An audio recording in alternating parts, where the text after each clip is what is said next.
Spiku kuno kenari, teksturnya tuh lembut ya, terus juga lembab, manisnya pas, gurihnya juga sedikit berasa.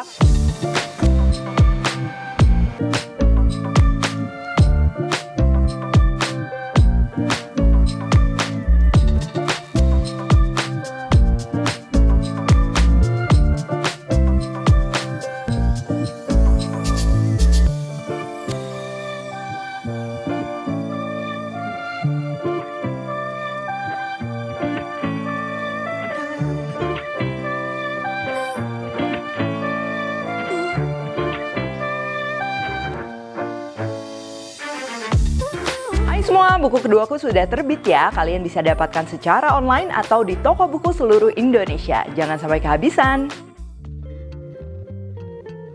Halo, welcome back to my channel, Devina Hermawan. Hari ini kita akan bikin spiku kuno kenari ya. Ini tuh biasanya terkenal oleh-oleh khas Surabaya. Nah, hari ini kita akan bikin bedanya sama spiku yang biasa kita temukan misalnya di Lapis Malang, Lapis Surabaya. Spiku kuno ini tuh dia lebih berpori dan juga nggak terlalu basah ya. Wangi maksimal, pakai kenari makin lengkap. Nah, untuk bikin spiku kuno ini pastinya ada tips and tricksnya juga ya. Ini aku akan jelasin dan tenang aja bakalan mudah. Apalagi kita akan menggunakan peralatan masak dari Bosch Indonesia. Yes, tidak seperti biasanya. Aku hari ini syutingnya ini di Bosch Home Experience Center di IDD Peak 2 Jakarta ya. Jadi pastikan nonton videonya sampai akhir. Untuk bahan-bahannya kita akan kocok secara terpisah, ada adonan kuning telur dan juga adonan putih telur. Untuk adonan kuning telurnya ini pastinya kita akan perlu kuning telur. Kita perlu agak banyak memang ya supaya hasilnya maksimal. Lalu ada gula, essence vanila dan juga garam. Untuk adonan putih telurnya ini ada putih telur pastinya. Lalu ada cream of tartar, ini dia bersifat asam supaya si mereng atau kocokan putih telur tuh lebih seimbang. Kalau kalian nggak ada cream of tartar bisa diganti dengan perasan jeruk nipis dan pastinya gula pasir juga. Bahan kering kita akan perlu tepung terigu, tepung maizena, susu bubuk dan juga baking powder. Dan untuk tambahan lemaknya ini aku campur antara margarin dan juga butter. Ya, ini aku pakai Dutch butter atau mentega kuno ya, kalian bisa pakai merek apa aja, itu yang jadi si spikunya tuh wanginya tuh lebih khas ya. Selain itu aku tambahkan juga sedikit kental manis, ini tujuannya untuk meningkatkan kelembapan di spikunya. Dan pastinya untuk topping boleh pakai boleh enggak, ini aku pakai kacang kenari yang mentah. Selain kacang kenari kalian bisa pakai kacang almond, kismis dan lain-lain. Oke, yang pertama aku mau lelehin dulu butter dan juga margarinnya, serta kita sekalian gabung ya sama kental manisnya ini. Nah, ini aku mau dilelehinnya tuh pakai Oven Mary atau double boiler kayak gini. Kalau kalian mau pakai microwave atau misalnya mau dimasukin ke dalam oven yang lagi dipanasin, itu sebenarnya bebas mau lelehinnya gimana. Yang paling penting adalah kita perlu si butter lelehnya tuh dia masih pucet ya kayak gini. Kalau pucet kayak gini artinya si milk solids dan juga fatnya itu dia belum kepisah ya, jadi masih teremulsi dengan baik supaya si cake-nya juga nanti lebih lembut. Ini kalau misalnya double boilernya terlalu panas, bisa kita angkat mangkoknya lalu terus saja diaduk supaya lelehnya tuh merata. Kalau sudah seperti ini, sisihkan, biarkan dingin ya supaya nanti pada saat kita campur ke adonan kue itu dia udah nggak panas. Jadi kita harus lelehin butter lalu di awal. Setelah lelehin butter, sesaat sebelum kita kocok adonan telurnya, ini aku mau preheat atau mau panaskan dulu oven di 160 derajat. Ini aku menggunakan Bosch Built-in Oven Series 8. Oven 4-in-1 ini serbaguna dengan fitur Perfect Bake Plus, mengatur waktu dan memberitahu kapan saat hidangan harus dikeluarkan dari oven. Jadi nggak bakal overbake ya. Nah, buat yang hobi masak pasti seneng banget nih. Ini tuh banyak fitur ya. Misalnya ada Perfect Roast Plus, air fry function buat panggangan yang lebih crunchy ya, dan juga added steam. Misalnya kalau kita lagi mau bikin castella cake atau mau bikin French bread ya, yang dimana kita perlu steam juga ini lengkap banget. Oke, selanjutnya ini kita akan kocok si adonan kuning telur. Kenapa kuning telur dulu? Karena dia lebih lama ya jadinya. Dan pastinya untuk memudahkan proses pengadukan, apalagi ini kita punya dua adonan yang mau diaduk ya. Ini aku menggunakan standing mixer dari Bosch. Kita akan kocok dulu adonan kuning telur, gabung dengan gula dan juga perisa vanila. Jangan lupa garamnya juga ini masukin ya supaya larut. Kalau kalian nggak mau pakai perisa vanila nggak masalah ya, khususnya buat kalian yang suka aroma cake yang jadul banget gitu ya, bener-bener aromanya tuh dari telur yang terpanggang dan juga butter yang wangi, berarti bisa di skip. Untuk kocok telurnya ini kita bisa set di kecepatan 6 atau ini sekitar kecepatan sedang tinggi ya. Kalian bisa sesuaikan aja. Oh ya, ini tips juga buat kalian pemula bikin spiku kuno atau bikin kue-kue spiku lainnya ya. Ketika mengocok adonan telur, khususnya kuning telur atau telur utuh, kalian bisa set timer ini sekitar 8 sampai 10 menit.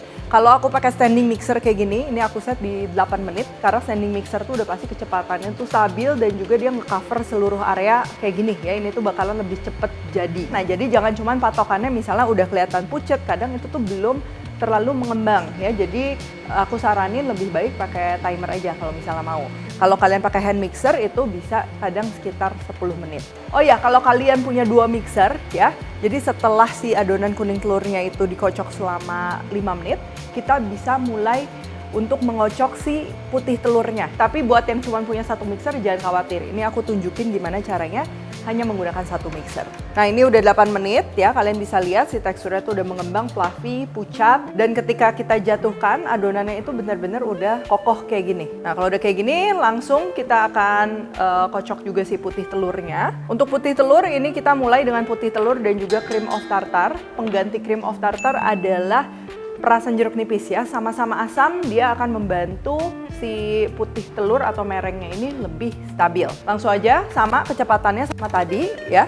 Ketika mulai berbuih kita boleh masukkan gula, kurang lebih dibagi jadi 3 batch ya, 3 kali. Sebenarnya kalau pakai standing mixer kayak gini karena stabil ya, kalian mau masukin semua jadi satu juga nggak masalah ya kalau kita bikin sedikit. Cuman kalau bikin banyak lebih baik dibagi per batch supaya pastinya juga gulanya tuh larut merata. Untuk adonan putih telurnya ya, kalau misalnya udah pucat, mengembang, glossy atau mengkilap kayak gini, ini kalian bisa lihat ya ketika dibalik itu tuh si adonan putih telur atau merengnya udah kaku tapi dia masih melengkung. Kita mau tekstur seperti ini ya, udah mengembang tapi nggak over juga. Karena kalau over terlalu kaku juga biasa agak susah dicampur dengan bahan lainnya, hasilnya nanti malah jadi kempes ya, karena kita harus ngaduknya tuh terlalu banyak. Nah, ini kita akan masukkan bahan kering ke adonan kuning telur, mulai dari tepung maizena, tepung terigu, susu bubuk, dan juga baking powder. Ini kita saring. Nah, kalau udah, ini kita akan aduk. Bahan lainnya jangan masukin dulu ya. Diaduk dengan teknik J-fold, jadi kita seperti membentuk huruf J, dan terakhirnya tuh diangkat ya, jangan ditekan-tekan kayak gitu, tapi kita angkat adonannya supaya menyatu dengan baik. Kalau udah tercampur, yang kedua kita akan campur adalah adonan putih telur dengan cara kita masukkan 1/3 atau setengah putih telur ya, boleh disesuaikan sesuai preferensi. Lalu sama kita aduk dengan teknik folding yang tadi ya, J-fold, jadi kita seperti membentuk huruf J, lalu endingnya tuh diangkat, dan sambil si wadahnya ini kita puter supaya merata ya. Pastikan kalian scrape sampai bagian bawah dari wadahnya supaya misalnya kalau ada tepung atau ada bahan-bahan lain yang belum tercampur tuh kita pastikan semuanya tercampur. Masukin lagi sebagian putih telurnya, sama diaduk lagi, dan ketika semua putih telurnya udah masuk, udah merata, terakhir tinggal kita tambahkan dengan mentega butter cair yang tadi kita udah proses ya. Dengan cara sebagian dari adonannya ini kita pancing dulu ya, kita masukin ke butter, diaduk rata, baru kita gabungin lagi ke adonan kuenya.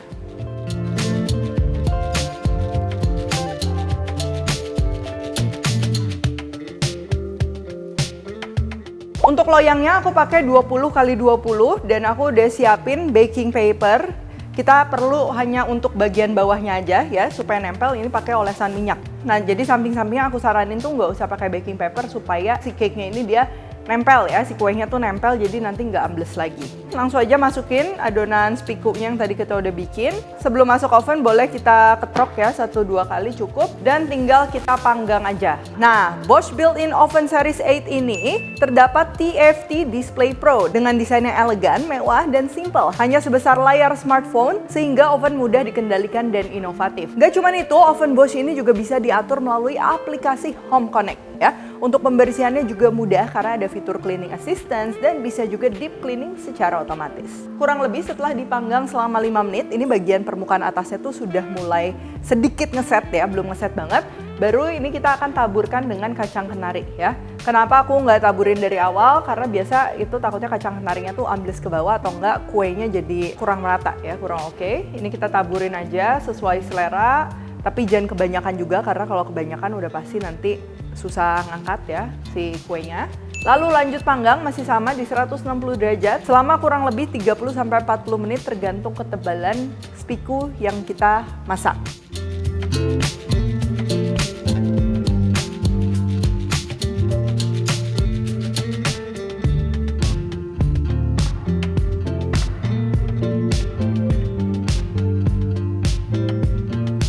Oke, nah ini udah jadi ya, si warnanya udah cakep. Jangan lupa harus sampai benar-benar mateng dan juga warnanya golden brown kayak gini supaya aromanya tuh nggak amis ya, karena kita pakai banyak banget telur. Kalau kayak masih agak basah gitu biasa memang amisnya berasa. Langsung aja kita banting sekali kayak gini. Ini tujuannya supaya gelembung yang besar itu dia keluar ya.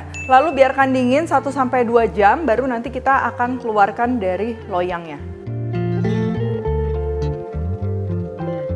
Nah ini udah bener-bener dingin baru kita keluarin, karena kalau masih panas dikeluarin itu sayang ya, si uapnya itu dia nggak kekumpul di dalam, takutnya jadi lebih cepet kering. Ini tinggal kita scrape aja pakai pisau bagian samping-sampingnya yang lengket ya. Lalu kita akan balik, angkat loyangnya dan balik kembali, baru kalian bisa potong-potong sesuai selera.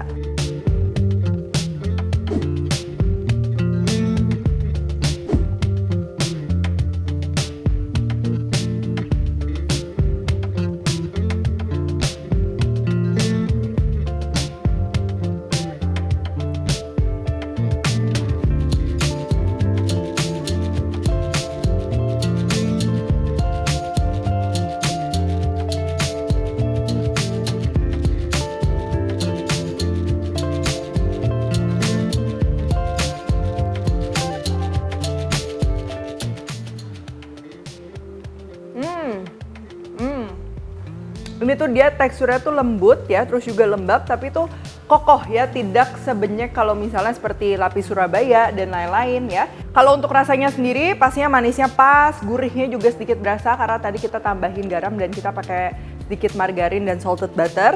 Terus yang terpenting ya, supaya aroma telurnya tuh terpanggang dengan optimal. Nah, tadi pada saat manggang tuh harus benar-benar sampai matang dan kalian bisa lihat bagian luarnya tuh dia browning merata ya. Itu bikin si aroma telurnya tuh gak amis sama sekali, malah jadi wangi karena terpanggang dengan baik ya. Untuk butter udah pasti kalau kita pakai butter premium ya atau butter yang wangi, aroma butternya juga ngena banget. Kacang kenari pastinya bikin teksturnya juga makin lengkap. Kalau kalian nggak mau pakai kacang kenari tadi ya, bisa pakai almond, misalnya bisa polos juga nggak masalah.